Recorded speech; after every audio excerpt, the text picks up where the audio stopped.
சிம்சோனே பெலிஸ்தர் உங்களை வந்து விட்டார்கள் என்றார். அவன் நித்திரை விட்டு விழுந்து கர்த்தர் தன்னை விட்டு விலகினதை அறியாமல் எப்போது போல உதறி விட்டு வெளியே போவேன் என்றான். பெலிஸ்தர் அவனை பிடித்து அவன் கண்களை பிடுங்கி காசாவுக்கு கொண்டு போய் விலங்குகளை போட்டு சிறைச்சாலையில் மாவரைத்துக் கொண்டிருக்க வைத்தார்கள். அவன் தலைமையில் சிறைக்கப்பட்ட பின்பு எப்படியோ திரும்பவும் அங்கே முடியை முளைக்க துவைக்க ஒரு அழியா சமாதானியா சொல்லுங்க. தேவனுடைய கர்த்தர் நம்முடைய கட்டுகளை அறுக்கிற வல்லமையில தேவன் என்கிற தலைமை ஒரு அழியா சமாதானியா சொல்லுங்க. இஸ்ரவேலர்களை பெலிஸ்தியர்கள் எப்படியாவது சிறைபிடித்துக் கொள்ள வேண்டும், விலங்குகளை போட வேண்டும், அடிமைப்படுத்த வேண்டும், எப்படியாவது எதிர்த்து மன்னன் செய்தது போல தாங்களை அந்த மக்களை பிடித்து கைதியாக்க வைத்திருக்க வேண்டும் என்று எண்ணினார்கள்.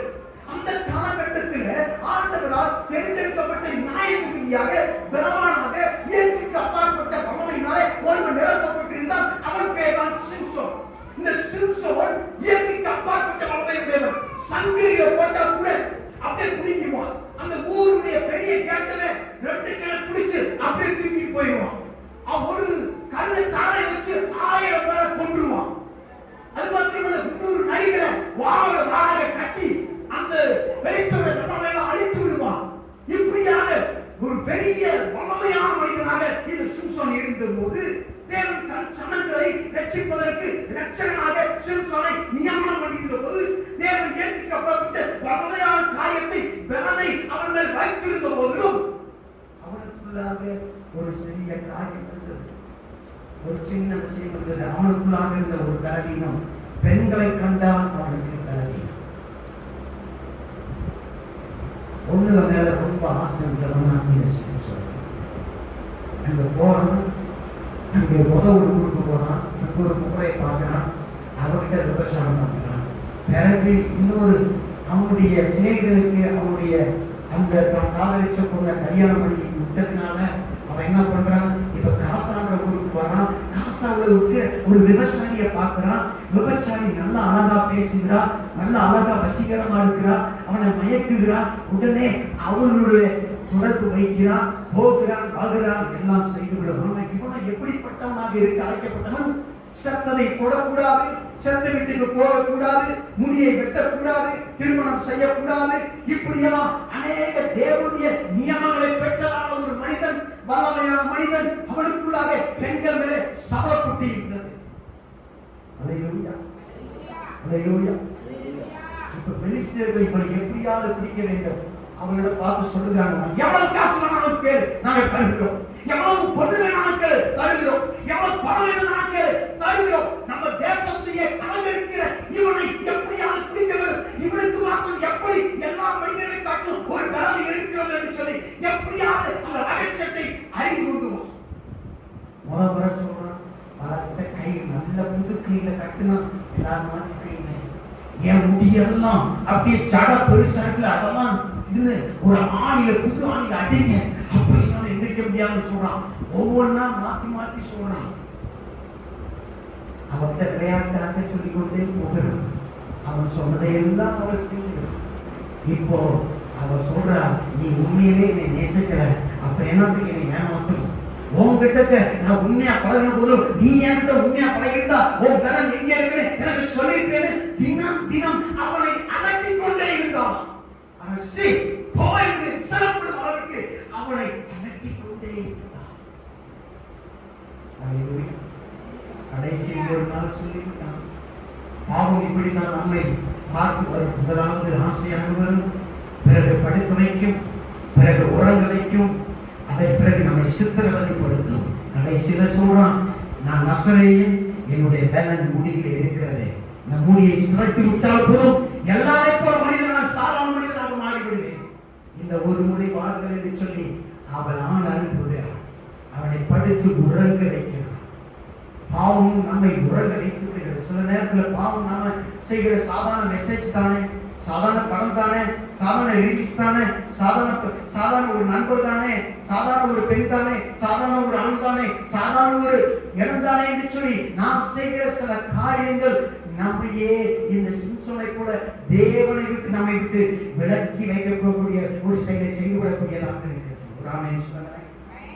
இவன் இங்கே தலைமொழியை நரைக்கப்பட்டதை தெரியாதவனாக எப்பொழுதும் நான் எதிர்ப்பேன் என்று சொல்லி உதவி விடுவேன் என்று சொல்லி அவன் எப்படியாவது எந்திரிக்க வேண்டும் என்று எந்திரிக்கிறான். இப்பொழுது கர்த்தர் அவனை விட்டு விலகினதை தெரியாதவனாக அங்கே எழுந்திருக்க போகிறான். வேலைச்சேர் வர்றாங்க, அவனை பிடிச்சு விளங்க போடுறாங்க.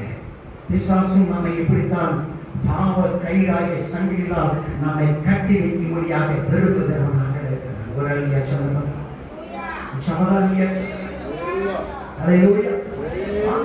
தேவன் நம்மை அந்த சங்கிலியிலிருந்து விடுதலையாக்கவே விரும்புகிற தேவனாக இருக்கிறார். ஒரு ஆமென் சொல்லுங்களேன்.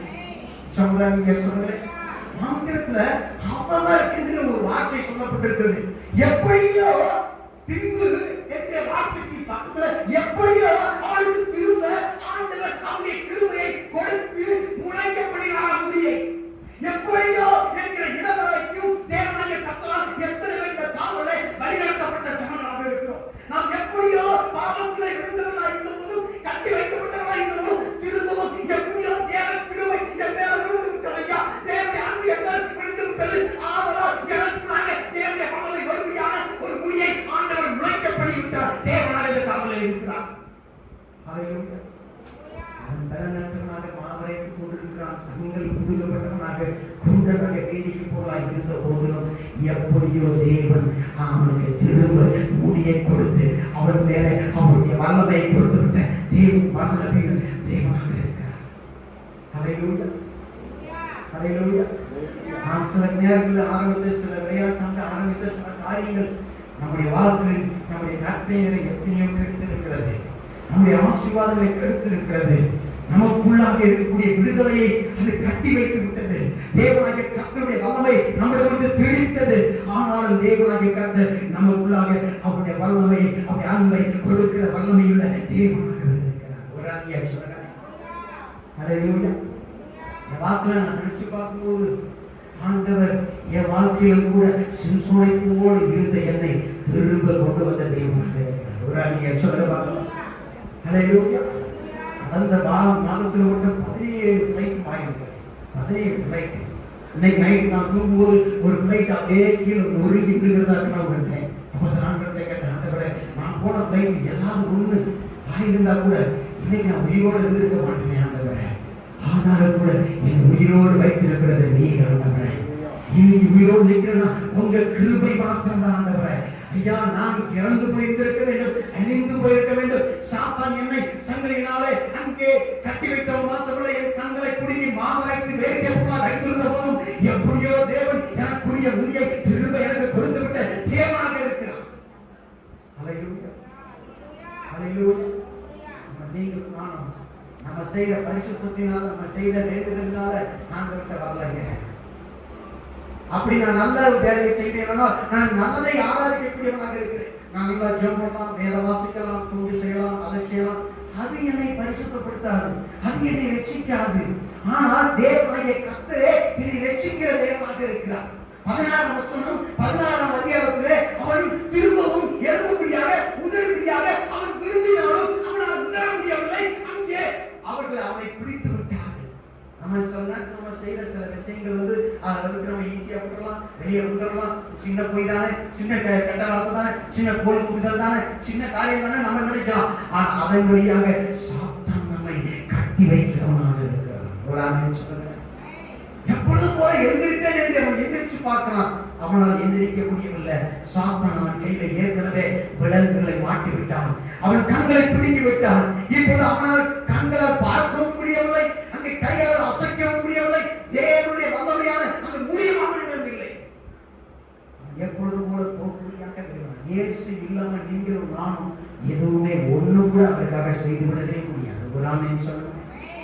சமாதானம் சொல்லுங்க. ஹல்லேலூயா. ஆண்டவர் வசனத்தில் அழகா சொல்றாரு. எபேசியர் 4ஆம் அதிகாரம் 4ஆம் அதிகாரத்தை நீங்க வாசிங்க பார்க்கலாம். எபேசியர்ல அங்கே சொல்லப்பட்டிருக்கிறது. எடுத்தவங்க வாசிங்க. 5ஆம் அதிகாரம் 15ஆம் அதிகாரம் நினைக்கிறேன். சாரி 4-5 வருஷத்தை வாசிங்க. எபேசியர் 2ஆம் அதிகாரம் 4-5 வருஷம். எடுத்தவங்க சத்தமா வாசிங்க. தேவனே இரக்கத்தில் ஐஸ்வர்யம் உள்ளவராய், தேவனே இரக்கத்தில் ஐஸ்வர்யம் உள்ளவராய், நம்ம மேல அன்பு கூர்ந்த நம்முடைய மிகுந்த அன்பினாலே, அவருடைய மிகுந்த அன்பினாலே அக்கிரமங்களில் பாவங்களில் கெட்ட காரியங்களில் கெட்ட வார்த்தையில் கெட்ட எண்ணங்களில் கெட்ட செயல்களில் செத்து போய் ஒரு டெட்பாடியாக இருந்த நம்மை கிறிஸ்துவுடனே கூட உயிர்ப்பித்தார். ஒரு ரியாக்ஷன் பார்க்கலாம். ஆண்டவரை பார்க்கும்போது செத்த பணமா பார்க்கலாம். இந்த செத்த பணம் என்ன, ஜோப் பண்ணா என்ன, வேலை வாசித்தா என்ன, ஆராதனை பண்ணா என்ன, ஊழியம் பண்ணா என்ன, ஒன்றுமே செய்ய முடியாது. நம்மை வந்து ரட்சித்துக் கொள்ள முடியாதவர்களாக செத்து போன நிலையில இருக்கும்போது அப்பா நம்மளை பார்த்தா, இந்த செத்து போன பாவி எனக்கு என்ன செஞ்சிட போகுது, டெட்பாடி எனக்கு என்ன செய்ய போகுது, ஓ நல்லா அமைதியா இருக்கேன், சாந்தமா இருக்கேன், நல்ல இச்சையடக்கமா இருக்கு, பரிசுத்தமா இருக்கு, வெள்ளச்சட்டை போட்டுருக்கு, சர்ச்சுக்கு போகுது, பாஸ்டருக்கு சோத்திரம் சொல்லுது, எல்லாம் செய்யுது, அப்படி நான் பார்க்க போட்டு செத்த சரம் இதெல்லாம் ஒரு யூஸ் கிடையாது. ஆனாலும் ஆண்டவர் நம்ம மேல செத்து போடையிட்ட நம்மளை உயிர்ப்பித்து அன்பு கூர்ந்து இயேசுவின் நாமத்தினால நம்மை உயிரோடு அவரோடு எழுத பண்ணினதை ராமே சொல்லுங்க. ஹல்லேலூயா. நம்ம செய்யற ஜபமோ பாவம் பரிசுத்த வாழ்க்கையோ அவர் சொல்றாரு, உன் நீதியெல்லாம் அழுக்கான கந்த என் மகன் உன்னை மட்டும் உனக்காக மட்டும் சிலுவைக்கு போனா நீ செய்யறது எதுவுமே வேஸ்ட். ராமே சொல்லுங்க. சொல்றாங்க சொல்றேன். கிறிஸ்துவின் தன்னைத்தானே விடுவிக்க முடியாது. எவ்வளவு அவன் போராடினான், முன்பு போல நான் உங்களை எழுந்து விடுவேன் என்று அவன் சொந்த முயற்சியை போட்டுகிறான். அவனை சொந்த முயற்சியும் சுத்த வேஸ்டா போச்சு. ஒன்றுமே செய்ய முடியல. நம்ம முயற்சி எல்லாம் இப்படித்தான். ஆண்டவர் தான் நமக்கான ரட்சிப்பை கொடுக்கக்கூடியவராக இருக்கிறார். ஒரு அறியாச்சுவர்களே, நாம் எப்படி ரட்சிக்கப்பட்டிருக்கிறோமோ அப்படியே நிலைத்திருக்கிறோம். நாம் எப்படி நிலைத்திருக்கிறோமோ அப்படியாக நியமிக்கப்பட்டவர்களாக இருக்கிறோம். பாவம் நம்மை செலவழிக்கும் அந்த தூரத்தை விட நம்மை செலவழித்து விடுகிறது. நாம் போகும் தூரத்தை விட நம்மை அதிகம் கொண்டு போய் விடுகிறது. நாம் செலவழிக்கும் காலத்தை விட அதிக காலம் நம்மளை நீரடித்து வரக்கூடியதாக இருக்கிறது என்று ஒரு தேவன் சொல்லுகிறார். ஒரு அறிவியல் சொல்லுங்க. சின்ன காரியம் தானே, சின்ன படம் தானே, சின்ன புக்கு தானே. ராமன் சொல்லுங்க. இன்னைக்கு இருக்கிற மிகப்பெரிய பாவம் என்ன தெரியுமா? ஆபாச படங்கள் செல்போன்ல பார்க்கிறது. சின்ன பிள்ளைங்க கூட அதுக்கு அடிமையாக இருக்கிறாங்க. கிராமங்களில் போய் பாருங்க, ஆபாச படம். நாங்க போன வாரம் நாங்க ஆந்திராவில் நாங்க ஊர் போறதுக்காக இடங்கள்ல அந்த ஊருக்கு போயிருந்தோம். அந்த ஊரை கேஷிங் இந்த முந்திரி போட்டது அதில் பார்த்த பெண்களுடைய ஆபாச படங்களை அப்படியே ஏதோ பில் போர்டு மாதிரி பெரிய பெரிய ஆசீர்வாதம் வைக்கிற போர்டு மாதிரி வச்சிருக்காங்க. நம்ப முடியல, இவ்வளவு பெரிய காட்டுல இப்படி போட்டு வச்சிருக்கிறாங்களே என்று சொல்லி. அதற்கு பிறகு ஒரு பட்டணத்துக்கு நான் வந்தேன். அந்த பட்டணத்துக்கு அதை போன்ற படங்களை தான் வைத்திருக்கிறாங்க. ஹல்லேலூயா, ஹல்லேலூயா. ஆமா, உனக்கு இருக்கிறது ஆபாச படங்கள் என்பது, ஆபாச காட்சி, ஆபாச காரியம் என்பது ஒரு கிரகத்துக்கு சமமாக சொல்கிறார்கள். ஒரு நிமிஷத்தில் நம்மை மாற்றிவிடும், ஒரு நிமிஷத்தில் நம்முடைய எனர்ஜியை வீணடித்துவிடும், ஒரு நிமிஷத்தில் நம்முடைய சிந்தனைகளை மாற்றிவிடும், நம்மை முற்றிலுமாக சிறைபிடித்து விடும். அப்படித்தான் அவ்வளவு வல்லமையாக இருக்கும்போது அவன் அந்த பாவத்தினாலே பிசாசினாலே விலக்கிடப்பட்டவனாக கட்டப்பட்டவனாக இருந்தான். அந்த காலில் தேவனாகிய கர்த்தர் விடுதலை செய்ய முடியாமல் இறங்கி வந்த வல்லமையுள்ள தேவனாக இருக்கிறார். அவர் விடுதலை நம்மால் நமக்கு நாளை விடுதலை பெற முடியாதவர்களாக இருக்கிறோம். நாம் செத்து போன பார்வையாக மறித்த நிலையில கர்த்தர் நம்மை விடுவிக்கக்கூடிய ஒரே ஒருவர் ஆண்டவராகிய தேவனாகத்தான் இருக்கிறார். இந்த பக்கம் ஆண்டவர், இந்த பக்கம் நம்முடைய பரிசுத்த வாழ்க்கை. பரிசுத்த வாழ்க்கை செல்வ இடையெல்லாம் ஒரு காரியங்களாக இருக்கிறது, நாம் செய்யக்கூடிய காரியங்கள். ஆனா தேவனாகிய கர்த்தரோ ஒரு நபராக இருக்கிறார். நாம் ஒரு காரியத்தினால் நாம் ரட்சிக்கப்பட முடியாது, ஒரு நபரினால் நாம் ரட்சிக்கப்படக்கூடியவர்களாக இருக்கிறோம். தேவனாகிய கர்த்தர் இயேசுவை இந்த உலகத்துக்கு நம் பாவத்திற்காக நாம் செத்தவர்களாக இருந்து நம்ம உயிர் பெற்ற முடியாது அவர் அனுப்பி இருக்கிறார். அவர் இல்லாமல் நமக்கு ரட்சிப்பில்லை, அவர் இல்லாமல் நாம் நிலைக்க முடியாது, அவர் இல்லாமல் நாம் விடுவிக்கப்படவே முடியாது. ஹல்லேலூயா.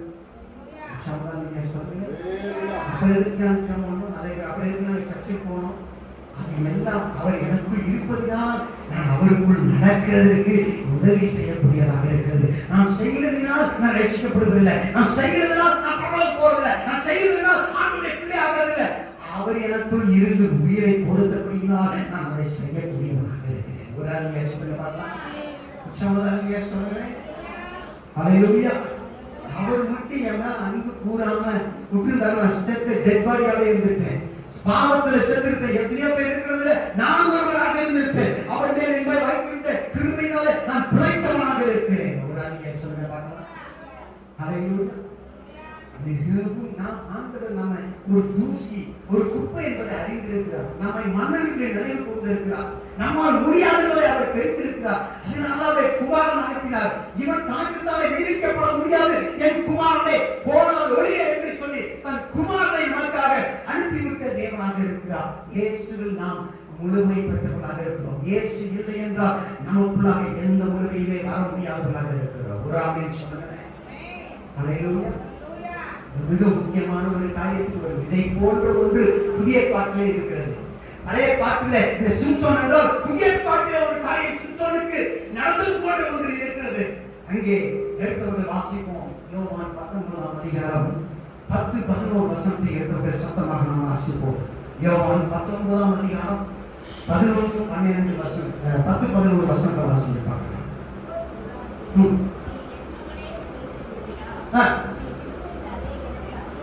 உன்னை சிலுவையில் அறைவதற்கு எனக்கு அதிகாரம் உண்டு. உன்னை சிலுவையில் அறையவும் விடுதலை பெறவும் எனக்கு அதிகாரம் உண்டு என்று உனக்கு தெரியாதா? இயேசு கிறிஸ்துவாக பாவத்திலிருந்து உனக்கு கொடுக்கப்பட்டாலும் ஒழிய என் மேல உனக்கு அதிகாரமே கிடையாது என்று சொன்னார். ஒரு ஆளுங்க சொல்ல பார்க்கலாம். சமதானிய சொல்றேன். அந்த சம்பவத்தை முடிச்சுட்டு நான் உங்களுக்கு ஜெபத்தை முடிக்க போகிறேன். நல்லா கவனிங்க. இயேசு கிறிஸ்து சிலுவைக்கு போவதற்காக ஆயத்தமா இருக்கிறார். இங்க முன்னாடி பிலாத்துங்கிற ராஜாவுக்கு முன்னாடி நியாயபதி முன்னாடி இயேசுவை கொண்டு வர்றாங்க. இயேசுவை கொண்டு வர்றாங்க. இயேசு எப்படிப்பட்டவர்? அவர் தேவனுடைய குமாரன், பாவமே செய்யாதவர், பரிசுத்த ஆவியாலே பிறந்தவர். அவர் இந்த உலகத்தில் அற்புதங்களை அடையாளங்களை செய்தவர். தேவனுடைய ஒரே மகன் குமாரன். இவர் என் செல்லகுமாரன், பிரியகுமாரன், இவர் நான் பிரியமாயிருக்கிறேன் ஆண்டவர் இயேசுவின் மேலே பிதாவே சாட்சி சொன்ன அப்படிப்பட்ட ஒருவர் இருக்கிறார். பிலாத்து அவரை பார்த்து சொல்கிறான், என்கிட்ட நீ சொன்னீங்கன்னா உன்னை நான் விடுதலை பண்ணவும் எனக்கு அதிகாரம் இருக்கு, சிலுவைக்கு கொண்டு போகவும் அதிகாரம் இருக்கு, உனக்கு தெரியுமா தெரியாதான்னு கேட்கிறாரு. அவன் ஆண்டவர் இயேசு சொல்றாரு, பிலாத்து நீ ராஜாவா உட்கார்ந்து இருக்கிறதுனால என்னையே நீ விடுதலை பண்ணிட்டு இன்னொருத்தனை சிலுவைக்கு அனுப்பவும் அல்லது என்னை சிலுவைக்கு அனுப்பிட்டு இன்னொருத்தனை விடுதலை பண்றதுக்கும் உனக்கு எந்த அதிகாரமும் கிடையாது என்று சொன்னார். ஒரு ஆளுங்க சொல்லுங்க, சமுதாய சொல்லுங்க. ஹல்லேலூயா. நல்லா கவனிங்க. இயேசு எப்படிப்பட்டவர்? பரிசுத்தமானவர். ஆனா அதுக்கு மாறாக இருந்தார். அவர் பேர் தான் பரபாஸ். அந்த பரபாஸ் அநேக அக்கிரமங்களை செய்தவன், கொலைகளை செய்தவன், கொள்ளைகளை செய்தவன், அநேக பெண்களை கெடுத்தவன், இன்னுமாக எதையெல்லாம் செய்யணும் அத்தனை செய்தவன். ஜனங்கள் அவனை பிடித்து அங்கே அந்த ஆசிரியரை சொல்லி அவனை உள்ளே போட்டிருந்தார்கள். விலங்குகளால் கட்டப்பட்ட ஒரு மனிதன் தான் பரபாஸ். ஆனால் இயேசுவோ அவனுக்கு நேர் எதிர்மாறானவர். அவர் பரிசுத்தமானவர். அவர் அனைவருக்கு விடுதலை செய்தவர், உதவி செய்தவர், அங்கு குழுக்கு பாதை கொடுத்தவர், விதவி மகளை உயிரோடு எழுப்பியவர், லாசருவை உயிரோடு எழுப்பியவர், அநேக அற்புதங்களை செய்தவர், அனைவருக்கு சாப்பாடு போட்டவர். இயேசு கிறிஸ்து அவர்தான் மேசியா என்று சொன்னவர், தேவனுடைய குமாரனாக இருந்தவர். ஆனால் பரபாஸ் எப்படிப்பட்டவன்? அவன் குற்றவாளி, தண்டனைக்கு தகுதியானவன், சிலுவைக்கு போக வேண்டியவன். அங்கே போச்சவர்கள் அந்த சிறைச்சாலைக்குள் போனார்கள். போய் அவனுடைய கையில் இருக்கக்கூடிய விலங்குகளை அங்கே கட்டவிழ்த்து விட்டார்கள். வெளியே வந்து பார்த்தா இந்த பரபாஸ் நினைத்தான், இந்த ஜனங்கள் எல்லாம் பரபாசை விடுதலை செய்யும், பரபாசை விடுதலை செய்யும், இயேசுவை சிலுவையில் பரபாஸ் நினைத்தான், இந்த ஜனங்கள் என்னை எவ்வளவாக திரும்ப ஏற்றுக்கொள்கிறார்கள், இந்த ஜனங்களால் தான் நான் காப்பாற்றப்பட்டேன் என்று எண்ணுகிறார். ஆனால் இங்கே அந்த மன்னன் பிலாத்து சொல்கிறார், நான் நினைத்தால் உன்னை விடுதலையாக்க முடியும் என்று சொல்லுகிறார். ஆனால் இயேசுவோ தன் தகப்பனுடைய உள்ளத்தை அறிந்தவராக சொன்னார், இல்லை ராஜா, மேல அவரை இந்த உலகத்துக்கு அனுப்பினதே என்று தெரியுமா? பரபாசை தெரிவிக்கிறதை ஆண்டவரை அனுப்பினார். பரபாசின் இடத்துல நான் போக வேண்டும் என்பதே தேவனுடைய நோக்கமாக இருக்கிறது. பரபாசுக்கு தெரிந்தாலும் தெரியாவிட்டாலும் பரபாசு என்னால் தான் விடுவிக்கப்பட்டிருக்காங்களே அவன் உணர முடியாமல் போகாவிட்டாலும் அந்த பரபாசின் இடத்துல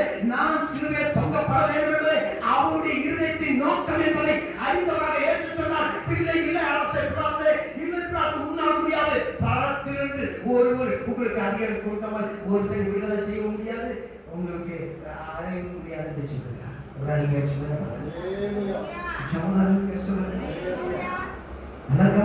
இந்த பரபாஸ் இயேசுதான் என்னை விடுதலை செய்தார் என்பதை உணர முடியாதவனாக இருந்த போதிலும் ஆண்டவர் இயேசு அவனுக்காக விடுதலை கொடுத்த தேவனாக இருக்கிறார். அவருடைய வாழ்க்கையை அவருக்காக அர்ப்பணித்த தேவனாக இருக்கிறார். அப்படிப்பட்டுதான் இங்கே சிம்சோன் தன்னுடைய முயற்சியால் ஒன்று முடியல. இந்த பரபாஸ் நினைத்ததுதான் இந்த விலங்குகளிலிருந்து விடுதலையாக்கப்படவே முடியாத சூழ்நிலை. அவன் கட்டப்பட்டவனாக இருந்தபோது இயேசுவானவர் அந்த பரபாசுக்காக அவனுடைய விலங்கை ஏற்றுக்கொண்ட தேவனாக இருக்கிறார். பரபாஸ் கொஞ்சம் கூட நினைத்து பார்க்கல, இன்னைக்கு அவன் விடுதலையாக்கப்படுவான். அவன் நினைத்திருப்பான், எங்க சொன்னேன் இன்னைக்கு எப்படியாவது என்னுடைய நாள் கடைசி நாளாக இருக்கும் என்று சொல்லி.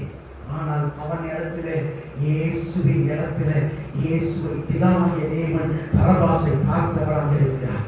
இயேசுவின் இடத்துல பரபாசை பிதாவானவர் பார்த்தவராக இருக்கிறார். இயேசுவுக்கு பதிலாக பரபாசியை தேவனாகிய கர்த்தர் விடுதலை செய்ய என்பது அவருடைய நோக்கமாக இருந்தது. அவன் உணர்ந்தான், உணராவிட்டான், அவனுக்கு தெரிந்தான், தெரியாவிட்டான், வேதத்தில் எங்கே பார்க்கல, இயேசு எனக்காக மரித்து விட்டார், இயேசு என் இடத்துல இருந்து விட்டார், ஆனால் இயேசுவே உன் பின்னாடி நான் வரேன் என்று சொல்லி இந்த பரபாஸ் தன் வாழ்க்கையை ஒப்பு கொடுத்தனாக எங்கேயுமே இல்லை. ஆனாலும் ஆண்டவர் அவனை விடுதலை செய்ய வேண்டும், தன் குமாரனை சிலுவைக்கு அனுப்ப வேண்டும் என்பதை பிதாவுடைய நோக்கமாக இருந்தது. அதுதான் ரட்சிப்பு. நான் செய்கிற பரிசுத்தத்தினால நான் ரட்சிக்கப்படவில்லை. அவர் என் மேல வச்சிருக்கிற அன்பு பாசம் இருக்குது. அதுதான் என்னை ஊழிய செய்ய வச்சிருக்குது. அதுதான் என்னை இந்த இடத்துல நிக்க வச்சிருக்குது. அதுதான் உங்களை இங்க கொண்டு வந்திருக்குது. நீங்க அல்ல, இன்னொருத்தர் அல்ல, தேவனே உங்க மேல வச்சிருந்த அன்பு, அவருக்கு கிருபை, அதுதான் இங்க உங்களை நிறுத்தி வைத்திருக்கிறது. ஆண்டவர் தன் சொந்த குமாரனையே சிலுவைக்கு அனுப்பினார் பரபாசுக்காக. அந்த பரபாஸ் யார் தெரியுமா? நானாக இருக்கிறேன். இந்த பரபாஸ் யார் தெரியுமா? நீங்களாக இருக்கிறீர்கள். நாம் சிலுவைக்கு போக வேண்டியவர்கள், நம் கலரிலே, நாம் அங்கே கைகளிலே கால்களிலே அங்கடிக்கப்பட வேண்டியவர்கள். நம் பாவத்துக்கான தண்டனை எல்லா தகுதியும் அங்கே மரணம் ஒன்றுதான். நாம் மறிக்கப்பட வேண்டிய இடத்துக்கு பதிலாக தன் குமாரனை மறிக்க அனுப்பிட்டு உங்களுக்கு எனக்கு விடுதலை கொடுத்தாரு. அப்பா, அதுதான் நம்ம வச்சிருக்கிற மிகப்பெரிய அன்பு. அந்த அன்பு உங்களை என்னை விடுதலை செய்யக்கூடியதாக இருக்கிறது. அதுதான் நம்மை ரட்சிக்கக்கூடியதாக இருக்கிறது. என் ஜபம் கிடையாது, என் பரிசுத்தமாக கிடையாது. அப்பா, உங்களை என்னையும் பார்க்கும்போது பரவாசாக இல்லை, அவருடைய குமாரனை பார்த்தது போல உங்களை என்னையும் பார்த்திருக்கிறார். உங்களுக்காக எனக்காக இயேசுவை தன் சொந்த குமாரனை பரபாசை பார்த்தது போல பார்த்தான். ஆனா பரபாசை பார்க்கும்போது தன் சொந்த குமாரனை பார்த்தது போல பார்த்தார் ஆண்டவர். அதனாலதான் அவனுக்கு ஒரு விடுதலையை கொடுத்தார். இந்த காலங்களில் அந்த பரபாசை இருக்கிற உங்களை என்னையும் தான் ஆண்டவர் நேசிக்கிற உணர்நிலை தேவனாக இருக்கிறார். நம்ம முயற்சி எடுக்கலாம். போய் சொல்லக்கூடாது, நான் பிடிக்கக்கூடாது, நான் செய்யக்கூடாது, செய்யக்கூடாது. எவ்வளவு நாள் அந்த